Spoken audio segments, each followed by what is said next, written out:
Olá, como você está? Espero que esteja bem. Eu sou o Sérgio Casadei, da Casadei Vini. Estou gravando, produzindo, publicando, divulgando uma série de vídeos focando uma pessoa muito importante, uma profissional muito importante na cadeia produtiva do vinho, que é a demonstradora de vinhos. Eu digo demonstradora de vinhos nota 10.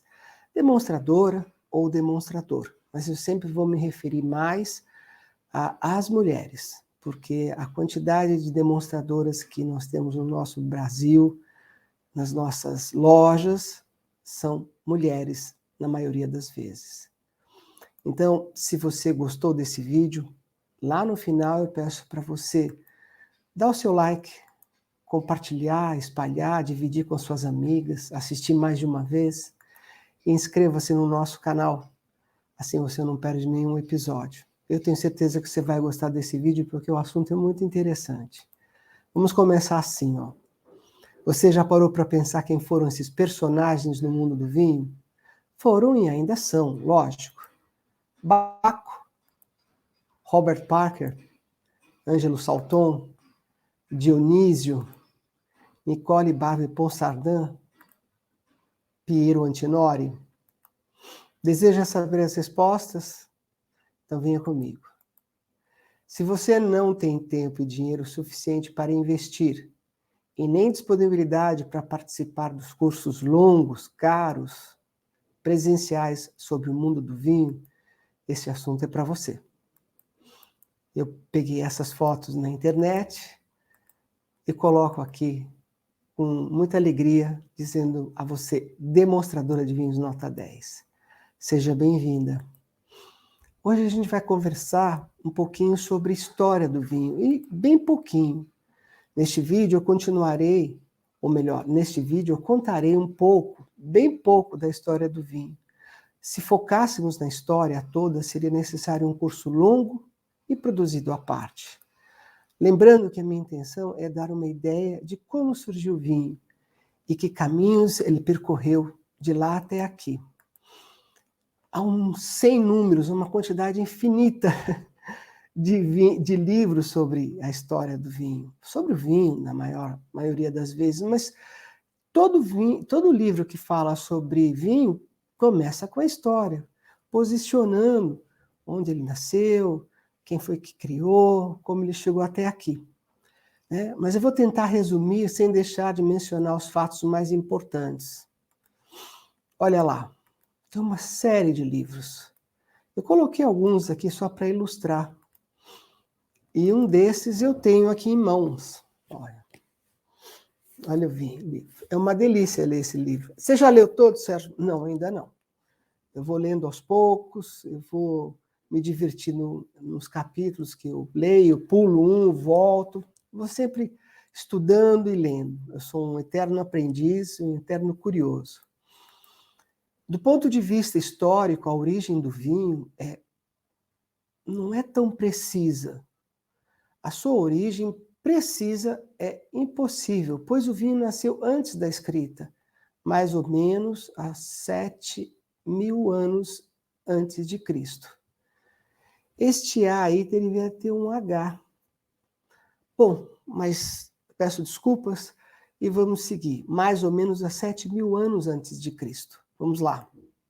Estudiosos dizem que a bebida surgiu por acaso, talvez por um punhado de uvas amassadas, esquecidas num recipiente que sofreu os efeitos da fermentação. Essa definição de vinho, não é? Vinho é um processo que as uvas sofrem a transformação através das leveduras que estão nas cascas das uvas, transformando o açúcar que tem dentro da uva em álcool. Essa é a função da levedura em cima, ou dentro, ou nos açúcares das uvas, transformando isso em álcool, e aí se cria o vinho. Mas a gente vai ter um capítulo de como elaborar um vinho, ou melhor, como um vinho é elaborado, porque eu não vou ensinar você a elaborar um vinho, eu vou mostrar como eles são elaborados, ok? Esse curso é prático, mas ele não chega ao nível da gente aprender a fazer vinho. A gente vai saber como é feito. Vamos lá. A origem. A evidência mais remota de agricultura revela vinhas entre os cultivos. Se cultivava cevada, trigo e outros grãos, cereais, e quando eles pesquisam, sempre encontram sementes de uvas, ou mesmo parreiras, ou vinho encontrado em resquício de vinho, né, nas ânforas onde eles eram armazenados. Então, há muitos anos o vinho já faz parte da nossa civilização. Aqui eu estou mostrando uma foto que são as encostas de um pedaço da Geórgia. São uma das terras natal da videira. Aqui também foi produzido há 7.000 anos o primeiro vinho. Esse é um dos lugares, né? São vários lugares que eles consideram, mas essa paisagem, essa encosta aqui na Geórgia, tem evidência de que o vinho era produzido há 7.000 anos. O berço da vitivinicultura. Acredita-se que tenha sido na Geórgia, como eu mostrei, Armênia e na costa do Mar Negro. Esse é o Mar Negro. Ele fica na Europa Oriental. Aqui embaixo a Turquia, acima nós temos um pedacinho da Rússia e do leste europeu. Então, Mar Negro, Geórgia e Armênia. Veja, do Mar Negro, o vinho seguiu para a Grécia, foi para a Itália, depois se dividiu, indo para a Europa que a gente conhece hoje. Mas aqui eu não cito o norte da África. Na mesma época da Grécia, dos romanos, existia o Império Egípcio, no norte da África, e lá eles produziam vinhos também. Mas esse é o caminho didático que a gente acaba explicando a respeito do vinho. E dali da Europa, ele espalhou para o mundo todo. Nós estamos falando de antes de Cristo aí, ok? Olha só, como que a gente sabe que os egípcios produziam vinho? Olha, aqui, através da arte, né, o vinho é demonstrado que ele já era produzido. Produziam, plantavam vinhas, colhiam as uvas e faziam vinho para os egípcios. Estou falando de uma parte da civilização, mas naquela época, várias outras regiões já produziam vinho. Onde eles guardavam? Nessas ânforas. Dá até para ver no desenho de cima as ânforas onde os egípcios guardavam os vinhos. Elas eram feitas de barro e serviram durante muitos e muitos anos para armazenar, conservar, distribuir o vinho, importar, exportar o vinho e consumir. Nessas ânforas, nós vamos ver que a evolução foi bem-vinda para o mundo do vinho. Aqui é uma gravura onde parece ter todas as etapas do vinho no antigo egípcio. Todas as etapas, a colheita, a elaboração, o transporte, os barcos levando para algumas outras cidades, ou até mesmo exportando vinho, trazendo vinho de outro lugar, em celebrações, em refeições. Se a gente olhar com detalhe, com atenção, a gente vai ver esses detalhes. Então, lá atrás já existia o vinho, com certeza. Olha aqui. Através da arte, a gente consegue perceber que o vinho era consumido nas civilizações mais antigas. Depois da civilização antiga, né, na época de Cristo, Roma, Grécia, o Egito, nós passamos para a Idade Média e a Renascença. No início da Idade Média, a incorporação do vinho à igreja assegurou o futuro dos vinhedos. Até hoje a gente tem isso, né? Então, eu digo que a única bebida que Jesus Cristo transformou ou fez propaganda foi o vinho, né? Ele transformou água em vinho, ele fez a última ceia com vinho também. Então, para mim, além de ser uma bebida maravilhosa, que agrega, que traz os meus amigos para perto, que relaxa, né, que faz eu estudar, faz eu ir adiante, né, o vinho foi incorporado à igreja, e a própria igreja manteve vivo esse processo de produção. Eu vou até citar alguma coisa aqui, olha. Desde o fim da Idade Média, o vinho ganhou cada vez mais importância, por causa da igreja. No próximo slide, vocês vão entender o que é isso. Foram aperfeiçoadas as formas de viticultura, desenvolvidas novas uvas e melhoradas as técnicas de prensagem e vinificação. Foi a Igreja Católica, nos mosteiros espalhados pela Europa toda, né, com seus monges, que fizeram com que o vinho evoluísse. Nesses mosteiros, os monges escreviam os processos produtivos, inventavam, criavam novas maneiras de produzir o vinho, ele foi aprimorando.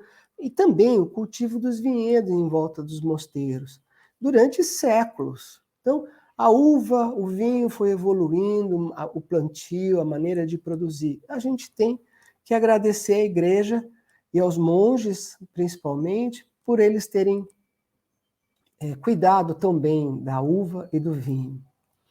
Com o aumento da quantidade, prosperaram o transporte e o comércio de vinho na Europa.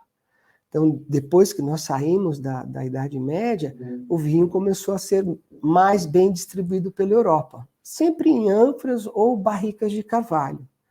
Tá? O vidro ainda não tinha chegado a essa função, mas eles conseguiam levar o vinho para a Europa toda, até exportar. Depois da Renascença, da Idade Média, a gente entra nos anos dourados. Eu estou passando o tempo um pouco mais rápido do que realmente ele foi. Nos séculos XVI e XIX, foram os desenvolvimentos e a aventura na história do vinho. Por que aventura? Porque cada época alguém criava uma maneira de fazer um vinho, uma nova cepa, uma nova parreira, uma nova uva, como eu vou produzir, se eu vou usar madeira para guardar o meu vinho, o que vai acontecer? Então, foram anos de muitas descobertas, né? E também as Américas, América do Norte, Central e América do Sul, a África do Sul e a Austrália se abriram à viticultura. E na Europa, aperfeiçoaram-se as técnicas de produção de vinhos doces, espumantes e fortificados. Então, por que eu estou dizendo isso? Porque, com os descobrimentos, o vinho foi chegando nessas novas civilizações, ou melhor, nessas novas terras, que é um novo mundo. A gente fala, o velho mundo é a Europa. Lá se produzem os vinhos, mas com o passar dos anos, os europeus chegaram nas terras que eles iriam colonizar.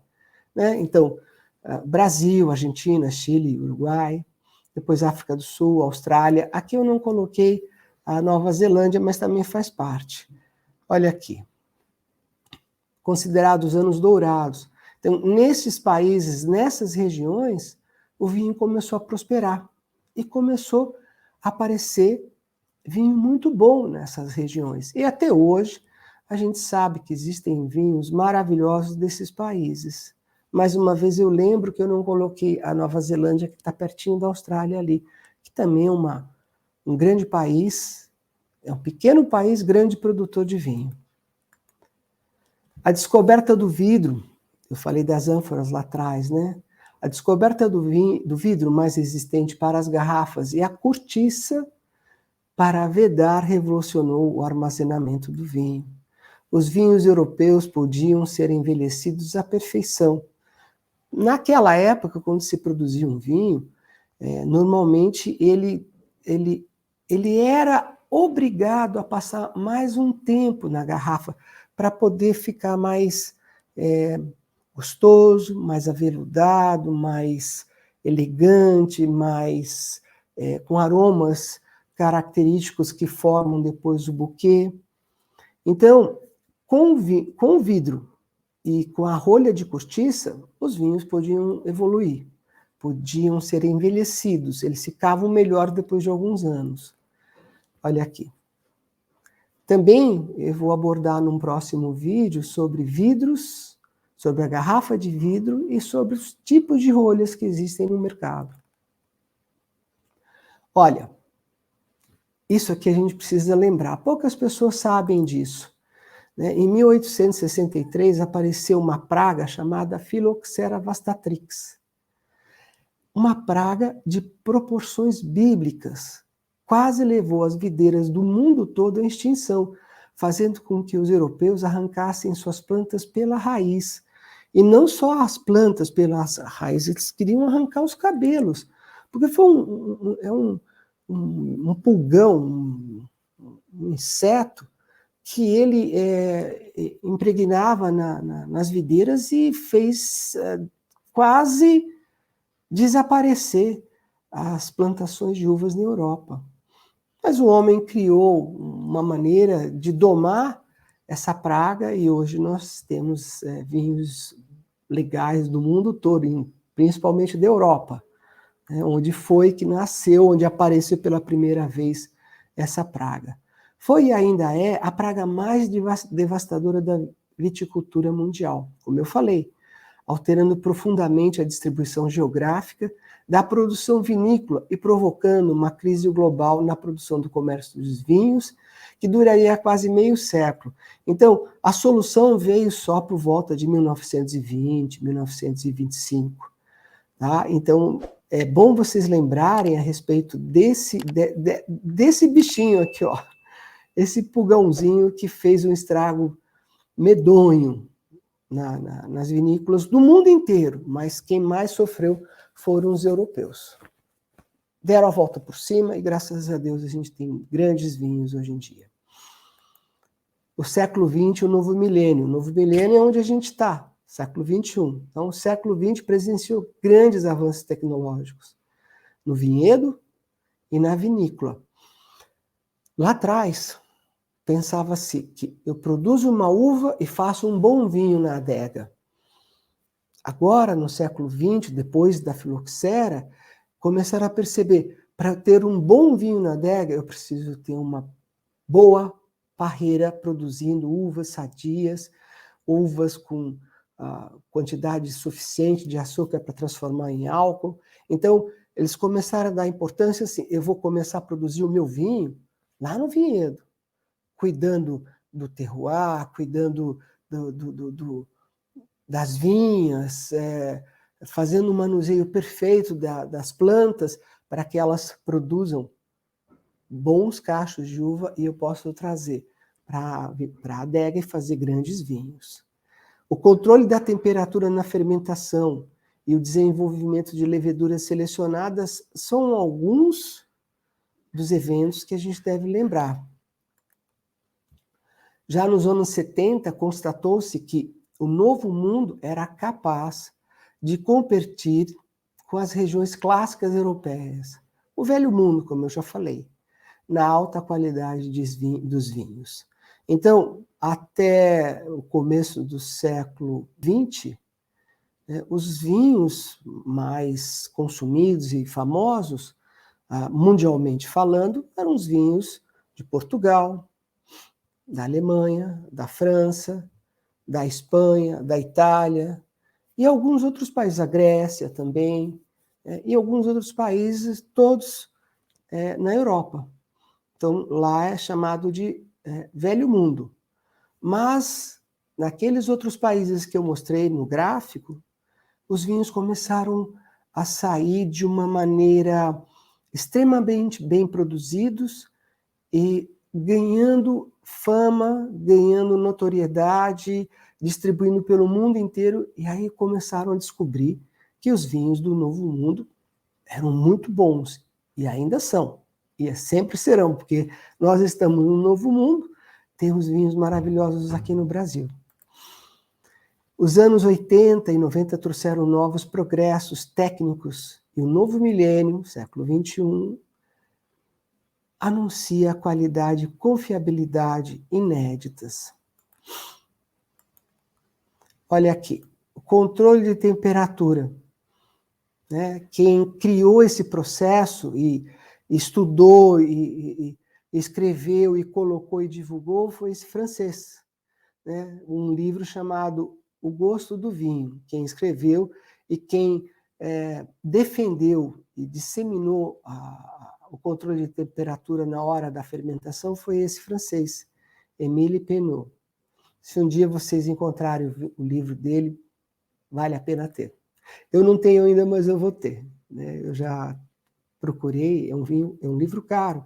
Eu quero ver se eu compro de segunda mão. Mas quem tem esse vinho não vai ver, esse livro não vai vender, vai ficar com eles o tempo todo.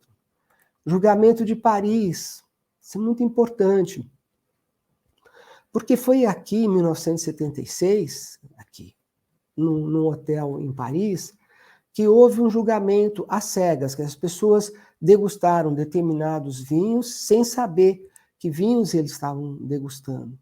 Eles sabiam apenas que eram vinhos da França e vinhos dos Estados Unidos. E no final, os vinhos americanos ganharam. Com isso, espalhou a notícia de que os vinhos do Chile, da Austrália, da Nova Zelândia, da África do Sul, do Brasil, da Argentina, dos Estados Unidos, são vinhos maravilhosos. E aí os europeus passaram a respeitar muito mais o vinho do Novo Mundo. Falei das leveduras, né? No passado, o que fermentava o vinho eram as leveduras selvagens, indígenas. As próprias leveduras estão na casca da uva. Mas com a produção em larga escala, o produtor começava a ficar preocupado com relação ao controle de produzir um bom vinho ou não usando só leveduras selvagens. Então, eles desenvolveram novas leveduras e assim você tem um controle total da produção do vinho.